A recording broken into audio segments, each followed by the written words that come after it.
rainforest in Southeast Asia, a honeybee is out looking for breakfast. Right in front of it is a whole row of real flowers, sweet, fragrant, open for business. And the bee doesn't give them a second glance. It sweeps past every single real flower and heads straight for that one splash of white beside them, the whitest, brightest, most tempting shape in the whole forest.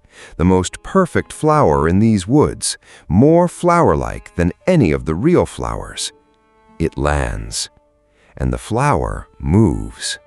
Two arms lined with spikes snap shut, and this bee dies without ever knowing that the thing it chose was not a flower at all. Hi, I'm Dr. Gray Parrot, and welcome to the Animal Truth Lab. That flower that just ate a bee, you've probably heard its name. It's the Orchid Mantis. But its real secret is hiding in its scientific name, a bit of Latin, Hymenopus coronatus. Let me take that apart for you. The first word, Hymenopus, is two ancient Greek words stuck together. One means membrane, the other means foot. Put them together, and they're telling you that on its feet, this animal grows thin, membrane-like leaves that open out just like petals. And the second word, coronatus, is Latin for crowned. That's the little crest, like a tiny crown, on the back of its head. So its proper scientific name, translated plainly, is the mantis with petals on its feet and a crown on its head. Now, notice something strange. Nowhere in that scientific name is there a single word for orchid. Exactly, and that's where today's biggest mystery begins. We call it the orchid mantis every single day, and yet it has no special relationship with orchids at all. That beautiful misunderstanding has been passed around for over 100 years, and even today, plenty of people, some of them respectable animal shows, keep repeating it. Today, in the Truth Lab, we're going to turn the whole thing on its head. Here's the key to this whole episode, up front. This mantis is the cleverest angler in the entire jungle, but it fishes with no rod and no bait because it is the bait. It never chases the bee. It gets the bee to fly over, happily, and deliver itself. Just from the name, a picture has probably already formed in your head, hasn't it? A mantis tucked inside a pretty orchid, looking exactly like the flower, waiting for some bug to land without noticing the mantis hidden beside it. Snap! Gotcha! Right? Hiding, tucking away, disguise, ambush. Well, let me tell you, that picture, from beginning to end, is wrong in almost every word. Over this episode, we're going to peel that beautiful misunderstanding apart, one layer at a time. And I promise you, every layer we pull back, you'll find the truth is even harder to believe than the legend.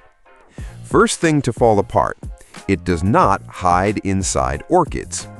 When scientists go out into the wild to find orchid mantises, where do you think they keep finding them? Not on orchids. Most of the time, it's on green leaves and twigs, and often there isn't a single flower anywhere nearby. Let me say that again. This creature we call the orchid mantis, this thing that looks like a flower, mostly doesn't sit on flowers at all. So here's the truth. It isn't an ambusher tucked inside a flower waiting for prey. It is the flower. A flower that walks, that strikes, that eats its visitors. And scientists found something even stranger. If you try to ask it which flower exactly it's imitating, it can't answer. You can hold it up against orchid after orchid, flower after flower, and you will never find the one real bloom it's copying. Because it isn't copying any one flower, it's copying the idea of flower itself, the thing all flowers have in common. So how does it manage to look so much like a flower?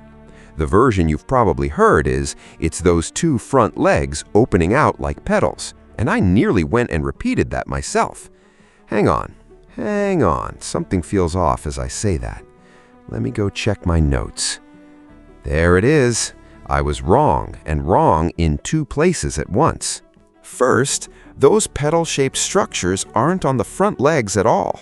They're on the forelegs it walks with, a section of the thigh gone wide and flat like petals. And the answer was there all along.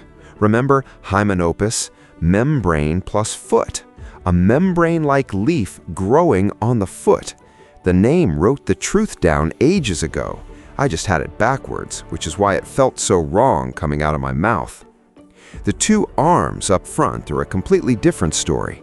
Those are a pair of spiky ractorial legs built to grab and pin prey, exactly like any other mantis. Second, and this is the real twist, scientists ran experiments and found the thing that actually lures the bee in is not the shape of those petals, it's the color. Those petal-shaped legs turn out to help surprisingly little when it comes to pulling a bee in. How can that be? How can a color matter more than the shape of a petal? Because there's something you have to understand first. A bee experiences the world completely differently from you. A bee can see a kind of light you can't, ultraviolet. And in a bee's eyes, that ultraviolet absorbing white on the orchid mantis, that blush of pink, is identical to the real flowers next to it, indistinguishable, completely indistinguishable. Think about how clever that is. It isn't fooling the bee's brain, it's fooling the bee's eyes directly. At the very first, most basic checkpoint, the bee's eyes have already surrendered. So to a bee, this isn't a mantis that looks like a flower, it is a flower that in its eyes is no different from the real thing. Oh, and one more thing, even better, its color can change. White, pink, and in some individuals a bit of brown, shifting slowly with the surroundings it lives in, the light, the humidity in the air, taking on a new shade with each molt. Slowly, mind you, over several days, not some magic trick snap and it's a new color thing. And I'll be honest with you, exactly how it produces these colors, the machinery inside its body that does it, scientists still haven't fully worked out to this day. And so, another one hooked. The orchid mantis's whole hunting method boils down to one word: wait. It's a master of sit and wait. It parks itself there, dead still, arranged like a flower, those spiky raptorial legs half folded and tucked in front. It can hold that pose motionless for hours, patient enough that you'd swear it was just a plant. And then it waits for a flying insect, drawn in by its color, a bee, a butterfly, a moth, all kinds of flies and hoverflies, even beetles, the very creatures that are supposed to be off pollinating flowers, to drift into range of those arms. Still, strike! Its raptorial legs shoot out faster than your eyes can follow, a matter of a few tenths of a millisecond, quicker than a single blink. And speaking of those eyes, they hide more than one little secret. Here's the first. No matter what angle you stare at it from, you'll feel like there's a tiny black dot on those big eyes, staring, always staring right back at you. It's generally thought that this isn't a real pupil at all. It's the one bundle of its little eye units that happens to be pointing straight at you, an optical illusion, which is why scientists call it a pseudo-pupil. Being watched like that by a mantis dressed up as a flower, a little creepy, isn't it? And inside those big compound eyes, there's a specially sharp zone dedicated to pinpointing exactly where the prey is. And it aims incredibly well. Did you know the whole mantis family is the only insect ever proven to see in 3 dimensions? Just like you and me, it can use 2 eyes together to judge exactly how far away its prey is. In the insect world, that's a one-of-a-kind talent. To prove it, scientists ran an adorable experiment. With a tiny dab of beeswax, they stuck a pair of miniature 3D glasses on a mantis's head, one lens blue, one green, and played it a 3D movie. And it turned out the mantis really was using stereo vision to gauge distance. And with a brain that small, using far fewer neurons than we do, it computes it that precisely. Precise enough that engineers now want to steal its trick to build cheap, smart, low-power machine eyes. So why is that strike of it so accurate? Because, like you, it can see near from far. It can see depth. But I have to be honest with you about one thing. Fast as it is absolutely not the fastest in the insect world. Not even close. There's an ant called the trap-jaw ant that snaps its jaws shut in 0.13 milliseconds. And there's an even wilder one, the Dracula ant, whose jaw flicks out in 0.023 milliseconds, the fastest moving body part of any animal known on Earth. Both of those ants are hundreds, even thousands of times faster than the orchid mantis. So what makes the orchid mantis remarkable was never speed. What makes it remarkable is this. It doesn't need to be fast because the prey delivers itself. It is the bait. Okay, here it comes. The single most astonishing discovery of this episode. A scientist ran an experiment, dead simple, and the result is jaw-dropping. He put a single orchid mantis out in the wild with no flowers next to it at all, and then he counted how many wild insects fly over to it. At the same time, he counted how many insects the real flowers were pulling in. Let me ask you, take a guess first. Which drew more bugs? The real flowers or that lone mantis sitting there with not one flower beside it? The answer is the mantis, and not by a hair. That mantis drew in more pollinating insects than the real flowers next to it. Do you hear how insane that is? It means that in a bug's eyes, this mantis is more of a flower than an actual flower. It's a fake flower that beats the real thing. Insects fly right past a whole row of genuine nectar-loaded blooms and choose instead the one thing that's going to eat them. Tell me that isn't the jungle's greatest beauty contest. The contestants, a whole row of sweet, fragrant, genuine flowers. And the winner? A mantis that eats the judges. Now, the guess that this mantis uses a flowery look to trick insects was actually floated by naturalists more than 100 years ago. But that idea just hung there for nearly a century with no one able to prove it. Not until 2014, when scientists ran this field experiment, did that 100-year-old legend finally become science in black and white. And here I want to stop and tell you something deeper. When we usually talk about camouflage, about protective coloring, what do we picture? Hiding, making yourself invisible so your enemy can't see you, so you keep your life.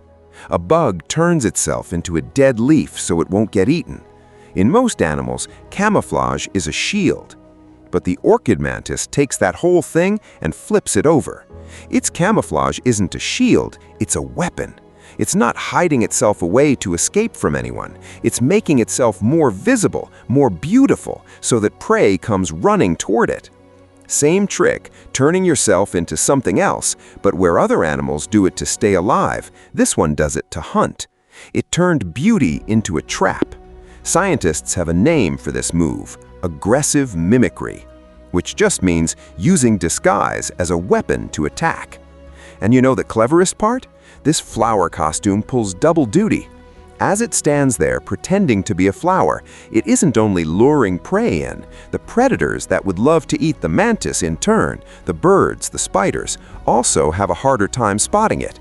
The same disguise, bait to its prey, shield against its predators, a trap and a shield worn at the same time. That is what makes the orchid mantis truly extraordinary.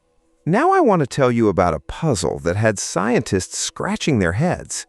The mother and father orchid mantis are wildly different in size. An adult female is about 6 to 7 centimeters long, roughly the length of a grown-up's finger. And the adult male, just 2.5 centimeters, not even half the female. How extreme is that gap? Out of every single mantis species on Earth, there is not one where the male and female differ in size more than the orchid mantis does. It's the champion. So here's the question. Why does the mother need to be so enormous? Scientists used to guess it must be for laying eggs. Bigger female, bigger belly, more eggs. Sounds reasonable, doesn't it? Turns out, wrong again. When scientists studied it, they found the real reason is hunting. Think about it. A big, eye-catching mother mantis posing as a flower, what can she lure in? The big, fat, high-reward ones, the large bees, the large butterflies. The bigger her body, the bigger the prey she can both attract and overpower. So the female grows herself that huge, not to lay a few more eggs, but to get bigger, more valuable guests to take the bait. And scientists even laid out the order it happened in, step by step. In this whole flower-posing branch of the mantis family, it was the mothers who grew big first, and only then did the branch slowly shift from hiding and ambushing to stepping out, turning into a flower, and luring the prey in. You see it? Even the evolutionary road this whole family walked matches exactly what we just said, from hiding to enticing, from shield to weapon. There. That one flying in and settling down now is a big fat butterfly, another one hooked. And in the entire group of insects and spiders, this is the first time scientists have found a case of being so good at hunting that it turned the females into giants. Her body was stretched large bit by the way she hunts. Speaking of evolution, let me give you a jolt. Just how old is the mantis family? Old enough that they, cockroaches and termites, are all relatives, descended from the same ancient ancestor, a bloodline you can trace back around 190 million years to an age when dinosaurs ruled the earth. This whole ambush and strike trade of theirs has been honed across that much deep time, all the way down to today. So, a mantis this flower-like, is it this beautiful the day it's born? No. And this is my own favorite twist of the episode. An orchid mantis baby, fresh out of the egg, what does it look like? Not white, not pink. It's a fierce-looking little bug, black and red all over, not remotely like a flower. Scientists suspect, and note this is still a suspicion, not fully proven, that these babies are imitating a different insect called an assassin bug. Assassin bugs bite painfully and taste terrible, and even birds tend to leave them alone. So the newborn orchid mantis, at its most fragile, may be borrowing the assassin bug's "I taste awful, don't touch me" menace to protect itself. You see it? The day it's born, its disguise is a shield, a way to not get eaten. And then it molts for the first time. It sheds that black and red coat and slips into new white and pink clothes. From that moment, its disguise turns from a shield into a weapon, from "please don't eat me" to "come on, come and eat me." The same insect, over the course of one life, takes this business of disguise all the way from defense to attack. And think about this.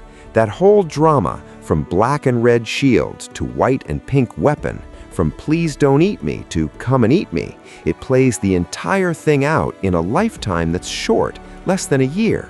A bug's life that brief, and yet it walks a full circle through a set of tricks that evolution spent tens of millions of years honing.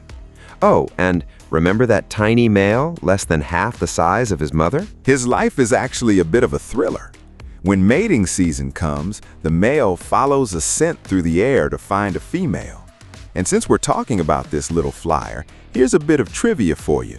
The mantis family grows a single ear right on the underside of the body, dead center. Yes, just one. Scientists call it the cyclopean ear, tuned to catch the ultrasound that bats make while hunting in the dark, the kind neither you nor I can hear.